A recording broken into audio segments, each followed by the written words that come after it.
Citadel, a virtue, they say, best execution for the customer. Yeah, well, it's best execution for their profits and worst execution for the price that the retail traders are paying. The problem with payment for order flow is there's a conflict of interest between the Robin Hoods of the world and their retail clients and the owners of Robinhood, which want to maximize their profits, which come for payment for order flow.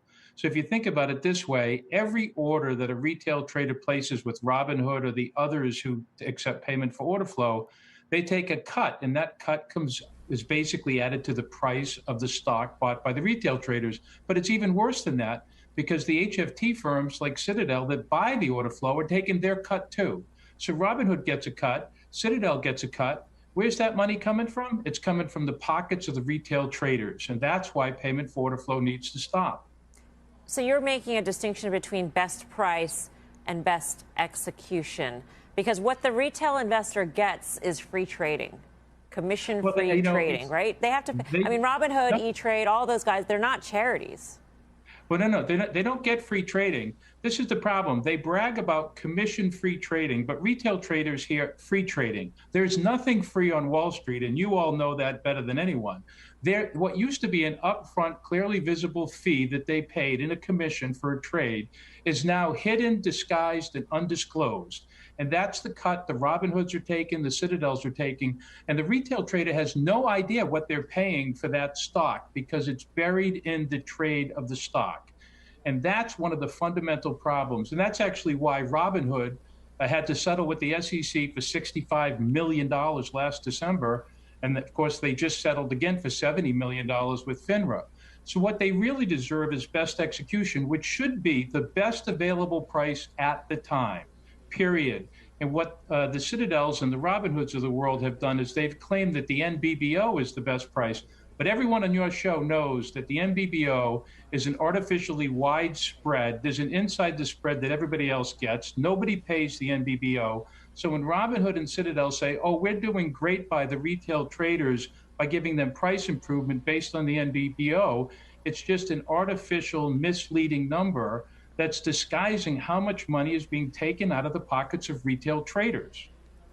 Dennis, I'm no apologist for the firms you're talking about by any stretch, but I'll take you back 15 years when, you know, the brokers were buying stocks at a quarter, filling their customers at a half. I mean, yep. I would submit, maybe incorrectly, that the playing field has never been more level for the retail investor. And what you're talking about, although probably factually true, is infinitesimal when compared to what this was a decade and a half ago.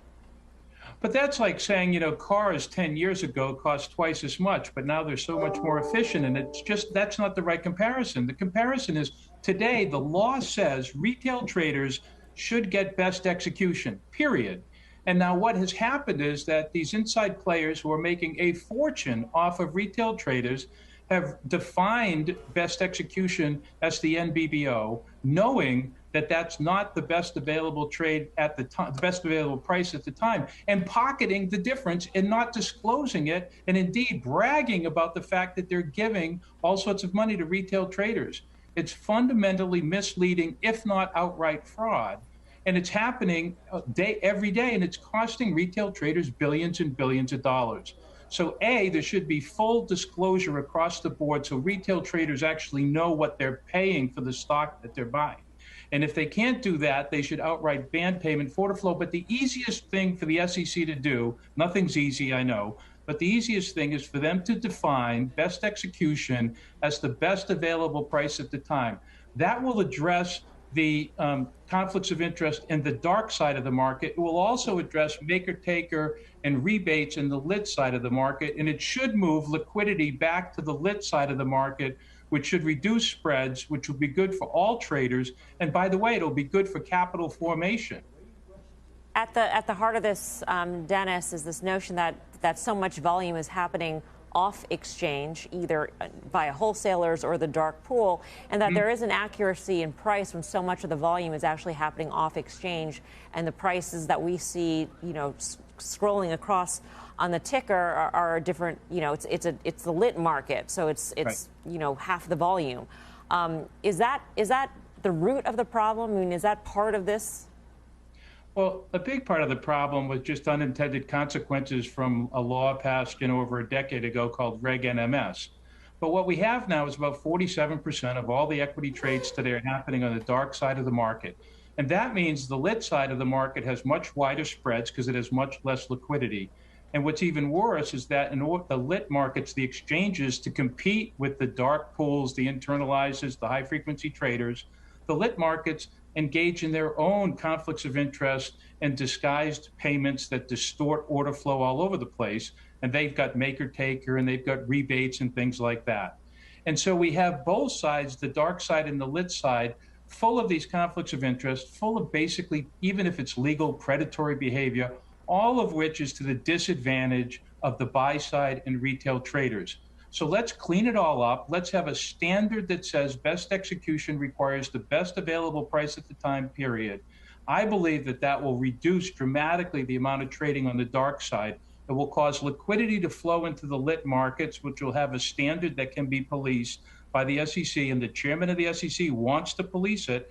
And that's going to cause the cost it's going to reduce the spreads, cause the cost of capital to go down. It's going to be good for everybody except for the people taking their cut, their undisclosed, disguised cut out of the pockets of the retail traders. And that's what needs to be stopped. And if we do that, it's win-win for everybody, but that small group of incumbents who are getting rich off of retail